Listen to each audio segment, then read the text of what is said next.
The East Wing was quiet, not the peace of midnight, but the silence that comes when something has gone terribly wrong and the world just hasn't caught up yet. Melania. I sat alone in a crimson velvet chair near the window, bathed in the cold blue light of her phone screen. Outside, Washington slept. Inside, history cracked open. The headline was simple, blunt. Unsealed Epstein files. New witness links Trump to suppressed documents. Her thumb hovered. Her breath stilled. She tapped. The article opened in a blur of scrolling lines, legal jargon, and names she knew too well. A whistleblower, a federal judge, something hidden, something deliberately held back from the public. Trump's name appeared in bold. Not a side note. Not a footnote. Central Melania. She scrolled further. The logs. The sealed flight manifests. A mention of Mar-a-Lago correspondence. And then one chilling phrase, redacted at the request of senior counsel, tied to the former president. She blinked. Once, her hand trembled slightly, but her face remained still, empty. Not even a whisper escaped her lips. This wasn't a scandal. It was a wound, and it had been festering somewhere deep in the walls of this house. And in the man she'd once defended without question, she stood up slowly, walked to the fireplace, stared into the cold ash, the untouched luxury. The air around her seemed frozen, like it too was waiting for the next move. She didn't make a sound. She didn't cry, but the silence, thick and heavy, was louder than any scream. Her phone buzzed, an alert from CNN. Epstein Black Book names newly unsealed includes former presidents, tech billionaires, and celebrities. She swiped it away. Then, another buzz. It's one from Twitter, Nana, trending. She tapped. A clip of her walking beside. Trump in 2018 resurfaced. Users were dissecting her expression, her posture, her distance. She knew. She's hiding something too. She's a prisoner in plain sight. Melania shut off the phone and placed it face down on the side table. Outside, a raven landed on the balcony railing. It stared at her. Uncleaned. Inside, the silence the East Wing, wrapped tighter around her chest, but her pulse was louder now, and she knew ahead of her came next. Change everything. She turned and walked into the shadows of the hall. She didn't sleep that night, not a minute. The corridors of Mar-a-Lago stretched long and dark, each step echoing off gold leaf walls and marble floors. The house felt haunted. Not by ghosts, by truths, by names, by the one name that mattered most. She stopped at his private study. The door was ajar. Inside, the glow of a TV cast long shadows across the room. Trump sat in his leather chair, tie loosened, eyes on a rerun of Tucker Carlson. He didn't look surprised to see her. Couldn't sleep? She didn't answer. He muted the TV. She stepped forward, slow and calm. Like a woman approaching something venomous. They released the names, she said. Trump leaned back, a beat. No expression, I saw. She searched his face. Nothing, you. Were one of them? He let out a dry chuckle. That's old news. Everyone knew they'd tried this. He said some names were removed, redacted. And redacted because your lawyers intervened. Now he looked at her, not with guilt. With irritation. You believe everything you read now? I believe silence is strategy. And yours has lasted years. Trump stood. Melania, this is political theater. The deep state's last act. They throw Epstein's name around anytime they get desperate. She moved closer. So tell me, were you on the flights? His jaw tensed. That's none of your concern. Her voice dropped, steel beneath velvet. You made it my concern when you dragged this house into your secrets. He scoffed. There were meetings, dinners, parties, like every other billionaire. I shook his hand once. That's all. Why redact anything? He looked away. Because the truth doesn't matter anymore. Only headlines do. She stepped back. Then you'll understand when the headlines turn on you. Trump stared at her. For a moment, nothing moved between them but the shadows. You want to believe the worst? Said. No, she whispered. I just want to know if it's true. A silence. He didn't answer. Not yes. not know. Only the muted flicker of the television behind him, where another pundit speculated, spun, and denied. She turned and left the study. Her heels clicked like metronomes of a clock counting down. Each step, closer to something irreversible. The truth wasn't whispered anymore. It had entered the room and refused to leave. The ballroom sparkled. Crystal chandeliers dripped gold light onto tables set for 1,000 lies. Charity Trump's favorite. Theater. Cameras, donors, the illusion of normal.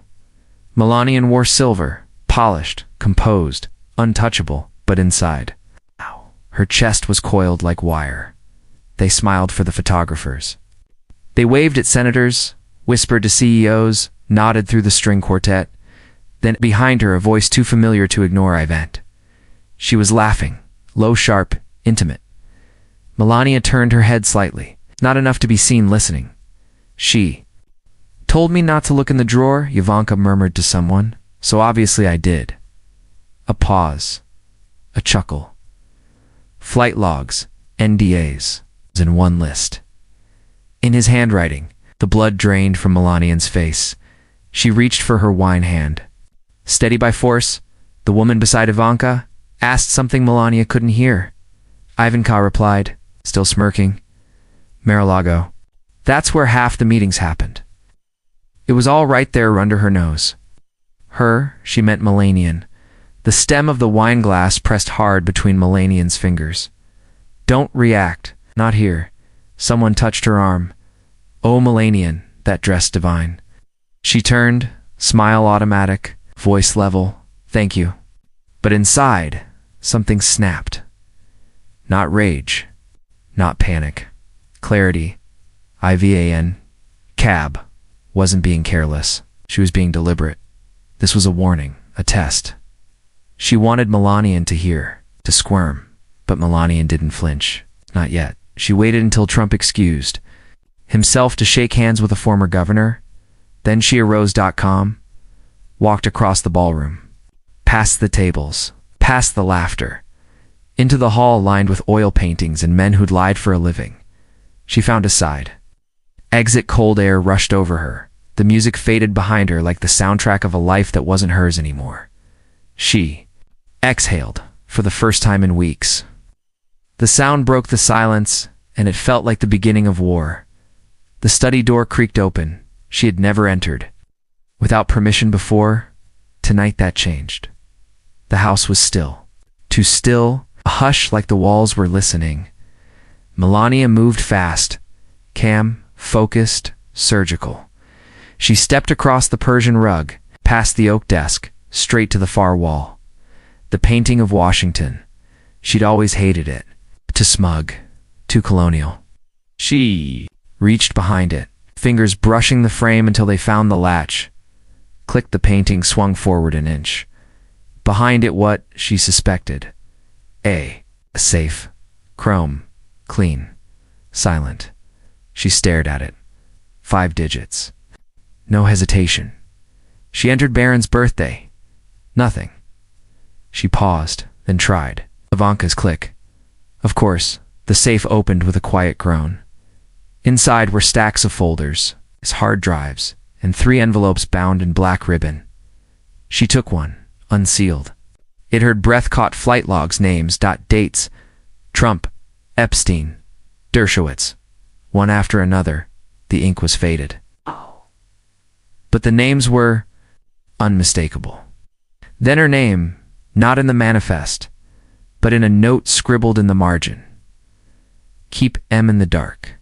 To clean. Her hand froze. She blinked once. Inside the envelope was a Polaroid blurry, old taken on the Mar-a-Lago patio. Trump, Epstein, a girl in a pale pink dress. Maybe 16. She flipped it over. No writing. She put the photo back and opened. The second envelope. Checks. Signed by Trump.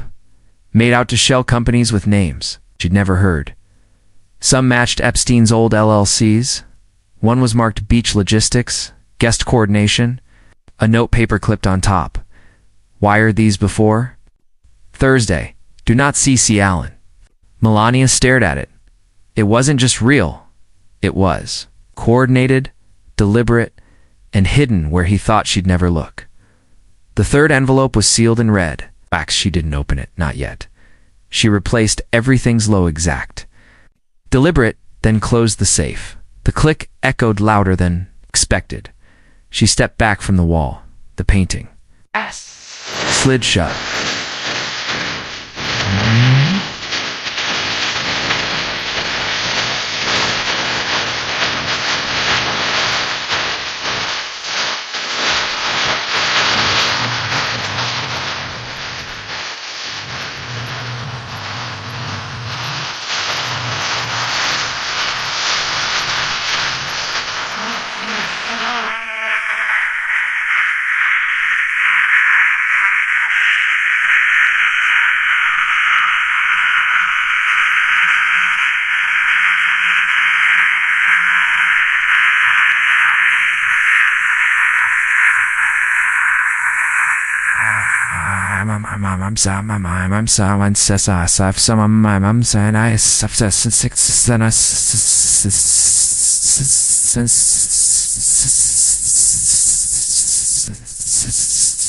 Again, but she didn't. She walked out in silence, not like a wife, like a witness. The kind who doesn't need to speak to know the world is. It's about to burn. She waited until the house was asleep. It's quiet. Dead. Quiet. The kind of silence that meant no staff footsteps in the hall. No Secret Service at her door. Then she opened her burner phone, the one hidden inside the heel of a forgotten pair of Louboutins. She dialed a number from memory. A voice answered on the third ring. Gravelly, careful. Older than the last time they spoke. You said you'd never call. I lied. He didn't ask why, only paused. Then, what do you need? Discretion and truth. You found something? I found everything. A beat. If this is about your husband, you're going to war. I'm not asking. For war? Then what are you asking for? She breathed in. To know what I'm walking into. He exhalads, low, weighty. The kind of breath lawyers take when they're about to open a door they can't close. Do not speak publicly. Not yet. If you leak, if you accuse, if you so much as imply, camera in the country will turn to you. I don't care about the cameras. You should. They'll want to know why you stayed, why you're coming forward now, why you had that information in the first place. I didn't until last night. Silence then. That's not a defense. I'm not defending myself. I'm ending him. He paused again. Melania, if you go forward, subpoenas will come. You'll be called. If you lie, I won't. Then you'd better be ready to bury him, because he won't hesitate. To bury you first. Ow. She glanced at the envelope in her drawer. Red wax, still unbroken. She wasn't ready to open it yet, but she would be. Soon, double quotes dropped the documents, she said. Quietly, just in case. What kind? Divorce? Are you sure? She looked at her reflection in the dark window. Not a wife, not a victim. Not anymore, I'm sure. He didn't say goodbye, only hung up. She stared at the phone in. Her hand, the weight of it felt heavier now. The silence in the room wasn't peace anymore. It was a countdown, and it had already begun. She waited until the door was locked. No aides. No assistants. No security hovering in the hallway, just them. Trump sat at the long oak dining table in their private quarters, scrolling through headlines. Acting like the world wasn't falling in on both of them, she stood at the threshold for a full 10 seconds. Before he looked up, "You're angry," he said, already defensive. She didn't answer. Instead, she walked forward slow. Steady-ontle. They were eye to eye across the table. I want a divorce. The words hit the room like a THUNDERCLAP. He blinked, then scoffed. No, you don't. I do. His voice sharpened. You think this is smart? You think you're going to ride this wave and come out clean?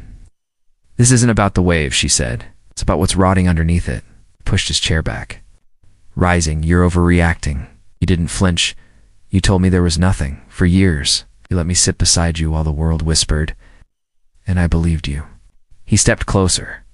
Melania, this is not the time. She cut him off. I saw the files. Silence. I know about the safe. The checks. The flight logs. The photos. Trump's face paled, then twisted. You went through my things? Had to. Do you even understand what you've done? Yes. He leaned in, low and cold. If you go public, they'll crucify you too. You were part of this, by association, by silence. She held his gaze. Then let them. He laughed.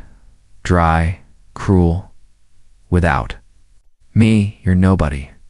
Her voice was quiet, sharp as glass. Without you, I'm free.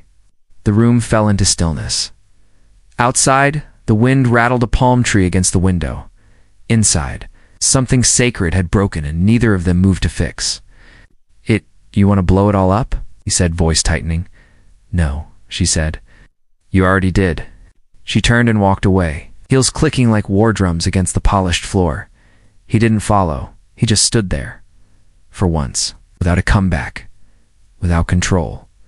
And in that moment, she knew this wasn't just a marriage unraveling. It was an empire starting to collapse from within. The Post went live at 9:03 a.m. No PR team. No approval. No edits. Just 7 words typed by Melania herself. Every woman must protect her son first. No context. Oh, no names. No hashtags. But it didn't matter. The internet caught fire in seconds. Screenshots flooded Twitter and Instagram, then cable news. CNN ran a lower third banner by 9:08 Melania. Break silence posts cryptic message amid Epstein files. ASIA. Handa Eltha. Comment sections exploded. She's talking about Barron. She's warning the world. Is this a veiled threat or a cry for help? Within 20 minutes, her post had 10 million views by noon. It became the top story across the globe. Reporters camped outside Mar-a-Lago. Gates, cameras pointed at the sky. Talk show hosts scrambled for footage. An old video from 2015 resurfaced. Melania pulling Barron away from Trump's grip on a campaign stage. Analysts slowed it down, zoomed in. Look at her face. Look at his. Body language experts were booked solid on every network. One psychologist said, she's using that boy as her shield now. But more than Thatcher's drawing a line. The White House issued no comment. Trump's team? Radio silence. But inside, the family circle, it was chaos. Don Jr. texted her one word. Why? She didn't respond. Ivanka called. 3 times, she let it ring, somewhere in a Manhattan apartment. An ex-staffer anonymously tweeted, I once saw her shred a letter from Jeffrey. She knows more than she's ever said. The tweet went viral. The internet had already decided Melania wasn't passive anymore. She was a chess piece flipped off the board, and now she was playing her own game, alone, on camera. In real time, and, for the first time, without Trump's shadow behind her. CNN aired a 4-hour special that night titled, The Silence of Melania. What does she know? Fox News called it opportunistic betrayal. MSNBC called it strategic rebellion. But across platforms, one truth echoed louder than the spin. Melania had shifted the national conversation, not with accusations, but with implication. Clips flooded social media. Former staffers recalled strange weekend trips. Bodyguards leaked timelines that didn't align. One ex-Secret Service agent, voice disguised, told a podcast, she wasn't clueless. She was cautious. There's a difference. Reddit threads went deep. One user uploaded Mar-a-Lago's flight data and cross-referenced it with Epstein's manifest. A shocking match appeared. 2 dates. Same location. Same initials. Melania trended higher than Trump for 5 consecutive days. Creators stitched old footage, hand gestures, eye rolls. Sidelong stares. She's been telling us for years, one video claimed. Racking up 20 million views, paparazzi snapped her at a bookstore in Palm Beach. Alone, no security detail. No wedding ring. She smiled at a child, who asked for a photo and said nothing. But the silence worked harder than a speech ever could. Cable news. Panels dissected her movements. Legal experts weighed in. If she testifies, this isn't just a family drama. This becomes a federal spotlight. A journalist from The Atlantic wrote, "She's not escaping. She's exposing, slowly, quietly, and completely in control." Meanwhile, Trump scrambled. Press team overdrive. Lawyers on speed dial. But nothing stuck. Because Melania wasn't accusing. She was just being seen. And every time she appeared, she brought the spotlight with her, not on her, on him. And the court of public opinion had already begun its trial. He hit post at 6:17 a.m., a truth social blast crafted in rage. Melania has been manipulated. She's emotional. This is what the radical left wants: division. It was sloppy. It's defensive. The media tore it apart within minutes. She's emotional. That line alone launched 1,000 headlines. By noon, CNN played a split screen: Melania walking with poise into a charity event, Trump yelling at a golf course official. The contrast was brutal. And it wasn't just the networks. Screenshots of Trump's post flooded. Instagram stories, one caption read, "This is what gaslighting looks like in real time." Another, "He'd just lost the one person who never spoke, and now her silence is killing him." But the backlash didn't end there. An anonymous leak hit. Reddit that same morning, a screenshot of a private message Trump had sent to one of his aides. "You don't know what she's capable of." It spread like wildfire. TikTok. Creators synced it with eerie music and slow zooms on Melania's stare from old interviews. "She's been playing the long game," one creator said. "Trump's scared of her. Can feel it." The phrase, "you don't know what she's capable of," trended for 6 hours. Melania's fan base grew overnight. Women called her a silent scalpel. Activists began tagging her in posts about justice and accountability. Trump tried to pivot, scheduled an emergency interview on a fringe news show. "She's angry, yes, but she'll come home." He smirked when he said it. Viewers didn't. The clip went viral, not for what he said, but for how hollow it sounded. A top comment read, "He still thinks he owns her." Another, "She's already gone. He's just the last to know." For 3 straight days, Melania trended higher than the president, the GOP debates, and the next Supreme Court confirmation combined, and all she had done was post 7 words. The louder he shouted, the quieter she became. And somehow, the quieter she became, the louder the world listened. The courthouse steps were swarmed. Reporters, protesters, photographers. But the buzz wasn't about who was testifying. It was about who wasn't. Trump's name had re-emerged in federal Epstein filings. Reopened access to a sealed deposition from 2016 buried in the footnotes. A mention of withheld documents tied to a spousal privilege request. The courtroom exploded. Legal analysts leaned in. Who filed that? They asked on air, and someone whispered the impossible Mele within hours. Her name was back on the docket this time, not as a witness, as a potential source. A clerk's note leaked, anonymous, unverified, but it was everywhere by noon. It read, "Witness has privately retained materials pertaining to previous sealed depositions." The internet lit up. She has the receipts. She's holding the final puzzle piece. If she testifies, it's game over. Former Epstein staffers began speaking up again. One in particular, Maria Castellagri, to a new deposition. When asked who attended the private meetings at Mar-a-Lago, she answered softly, "Sometimes the wives stayed upstairs, sometimes they didn't." Melania's name wasn't spoken, but it hung in the air. Cable anchors speculated on air. She knows something. She's holding back for a reason. She's controlling the tempo of this narrative, and the courtroom's catching up. Online, a thread emerged. Theory. Melania's silence wasn't just protest. It was leverage, and it was working. Meanwhile, Trump's legal team filed an emergency motion to block any spousal subpoenas. The judge denied it. Potential obstruction of evidence tied to sealed materials supersedes privilege, he wrote. The message was clear. If Melania stepped forward, she wouldn't be silenced. And behind the scenes, her lawyer met with prosecutors. No cameras, no press, just a sealed room. And a woman with the power to decide what burns. The courtroom wasn't ready, but it was coming, in her silence. That was just the beginning of her testimony. The meeting room was sterile, cream walls, a round wooden table, no windows, no cell phones, just one folder. Thick, heavy, black. Melania entered without a word. Her lawyer walked beside her, face blank. The lead prosecutor nodded, gesturing toward the seat at the center. No press, no flashbulbs, no murmurs from a gallery, just three people, and her.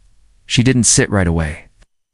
Instead, she placed a small, elegant clutch on the table, opened it, pulled out a single object, a flash drive. Silver, unlabeled. She didn't speak, but her lawyer did. It's not everything, he said, but it's enough. The prosecutor raised an eyebrow. Enough for what? Melania finally answered. For you to understand why I stayed quiet, and why I won't anymore. My accent was cool. Controlled, but there was something else. This exhaustion, uncertainty. The prosecutor picked up the drive, turned it slowly in his hand. What's on this? Surveillance, she said. Private conversations, coordinated visits, guests. His eyes narrowed. Of Epstein? She didn't blink. Of Donald. A silence thicker than the walls settled over the room. The lawyer opened the black folder.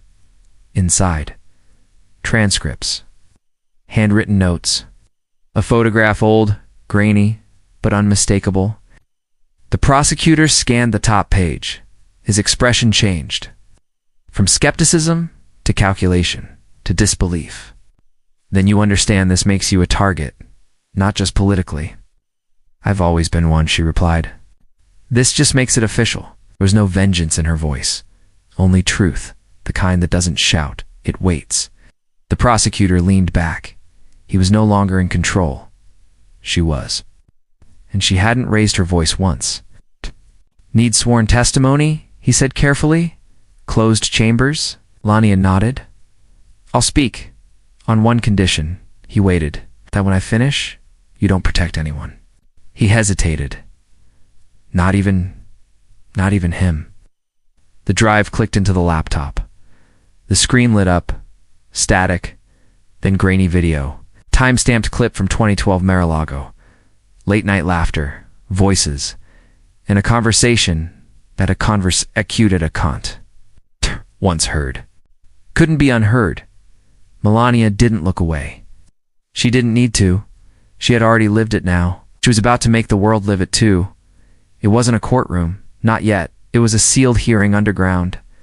Anonymous off-record. But inside that room, history was being rewritten in real time. Melania took the oath. Not a tremble in her hand. Not a flicker in her gaze. Across from her sat 3 federal prosecutors and 1 judge. They didn't know what they were walking into, but she did. I understand you wish to make a statement before questioning, the lead prosecutor offered. She nodded, then spoke. I was told my job was to smile, to stand, to never ask questions. I didn't. For years. Pause. But I remember everything. She reached into her bag and pulled out another folder. Not from a lawyer, from a drawer. Her drawer, inside, were calendar entries, visitor logs, discarded notes she had copied and hidden quietly, meticulously over time.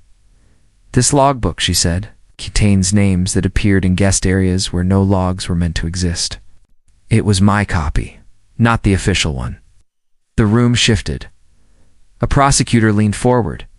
Names, yes, she replied. But you're not here because of names.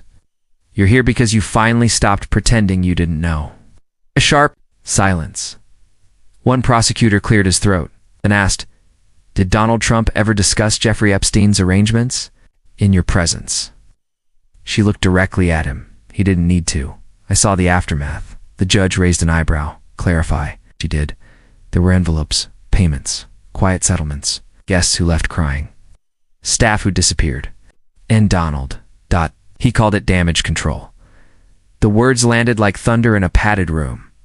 A prosecutor spoke slowly. Did you ever witness a crime? Melania hesitated, not from fear, but precision. I witnessed cover-ups, she said. I witnessed young girls escorted out the back exit. I witnessed staff being silenced. I witnessed men laughing while others screamed behind locked doors, and you never spoke out. She breathed in, shallow. I married into silence. But I did not agree to carry its weight forever. The judge leaned forward. Mrs. Trump.